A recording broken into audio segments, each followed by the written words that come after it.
Diela bod chi fod i wybod yna wan. Ond heddiw yma rydw i'n mynd i wneud gwaith cartra fi rwan. A dwi wedi dewis y gen yma, sef cerbyd o fesur.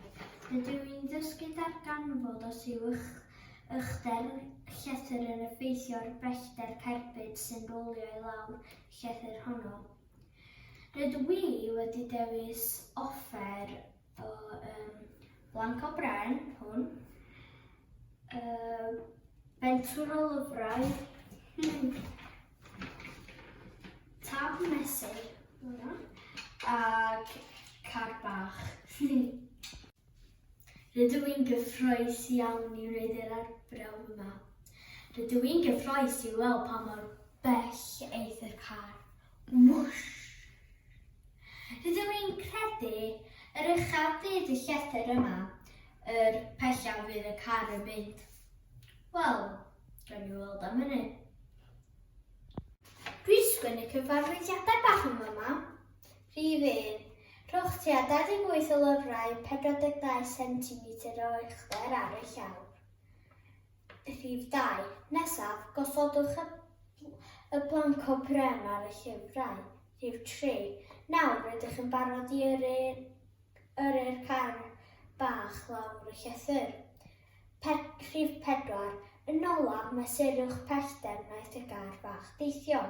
Beth yn rhoi hyn gyda 21, 14 a 7 o lyfrau hefyd.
Chi'n barod am y canlyniad?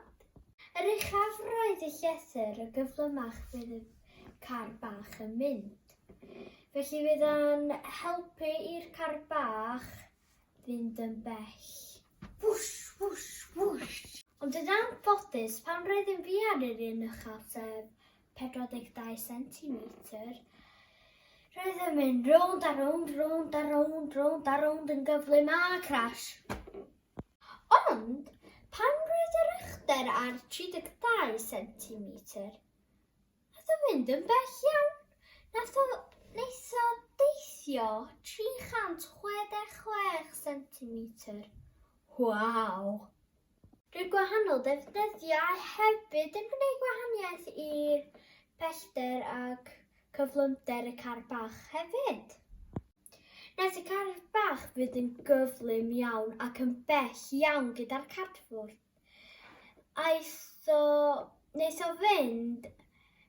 Nath o deithio 390 cm am hwyl. Reit, dwi wedi gweithio'n galad heddiw, ffwrdd â fi ymlacio.